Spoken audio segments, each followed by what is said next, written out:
যেমন গত 4 বছরে দাম বাড়েনি, সেরকম দাম কমেও কিন্তু নি।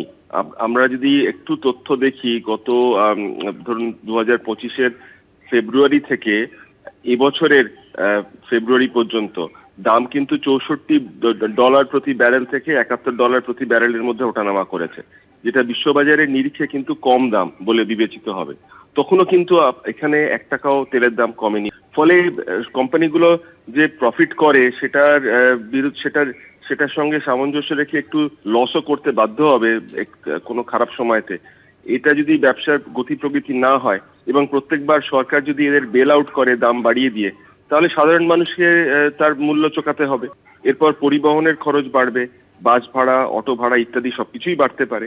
যেহেতু জ্বালানির সংকট রয়েছে, ফলে এইগুলো মিলিয়ে আমার মনে হয় যে অর্থনীতির অবস্থা হয়তো অনেক বেশি ঢিমে তালে চলতে থাকবে এরপরে। তেলের দাম বৃদ্ধি যে পরিমাণ বাড়ছে তাতে সব কিছুরই দাম বাড়বে, কারণ তেলের সঙ্গে সব কিছুই যুক্ত আছে। কেন তেল বাড়া মানেই সমস্ত দ্রব্যমূল্য সমস্ত বৃদ্ধি হবে, কেন সাধারণ মানুষের পক্ষে এটা খুব চাপের মুখে আমাদের পড়তে হবে। ভোটের জন্য আটকে ছিল, ভোট হয়ে গেছে, বাড়বে। এটা প্রত্যেক বছরে, মানে এটা এরকম কোনো ব্যাপার নেই এই সরকার ওই সরকার, সব সময় ভোটের পর একটু দাম বাড়ে, গ্যাসের দামও বাড়ে।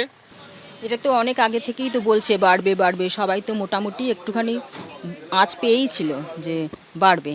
তো সমস্যা তো হবেই, সবারই হবে সমস্যা। এখানে পেট্রোলের দাম বেড়ে দাঁড়িয়েছে 108 টাকা 74 পয়সা।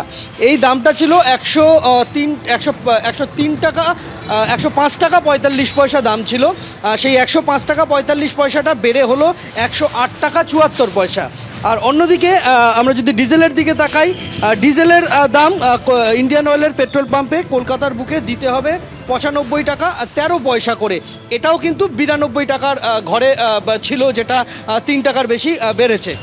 এই দাম আজকে সকাল থেকে লাগু হয়েছে। আজকে সকাল থেকে পাম্পে যারা আসছেন তাদেরকে এই বর্ধিত দাম দিয়েই তেল ভরাতে হচ্ছে। এবং ইন্ডিয়ান অয়েলের পাম্পে এখানে উল্লেখ করা হয়েছে যে এখানে কোনো রকম প্লাস্টিক কন্টেনারে তারা তেল দেবেন না কাউকে।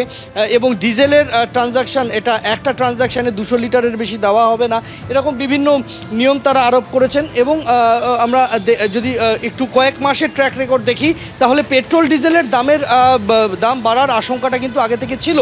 সেই জায়গায় অটো এলপিজির দাম বেড়েছিল, কোথাও ডোমেস্টিক এলপিজি সিলিন্ডারের দাম বেড়েছিল, পেট্রোলিয়ামজাত যে সমস্ত পণ্য রয়েছে সেগুলোতে দামের ক্ষেত্রে প্রভাব পড়েছিল। কিন্তু সরাসরি পেট্রোল ডিজেলের দামে প্রভাবটা পড়েনি, যে আশঙ্কাটা করা হচ্ছিল যে পড়তে চলেছে।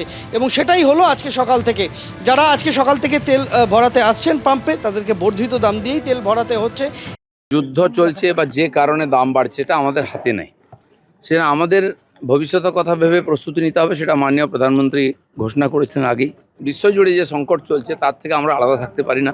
অয়েল কোম্পানিগুলো হাজার হাজার কোটি টাকা লস করছে দাম বাড়ায়নি বলে সরকার। তার একটা সীমা থাকতে পারে, তাদেরও ব্যবসা চালাতে হয়। তো সেই জন্য সরকার যতটা সম্ভব টানার পরে এটা করতে বাধ্য হয়েছেন। এবিপি আনন্দ, এগিয়ে থাকে, এগিয়ে রাখে।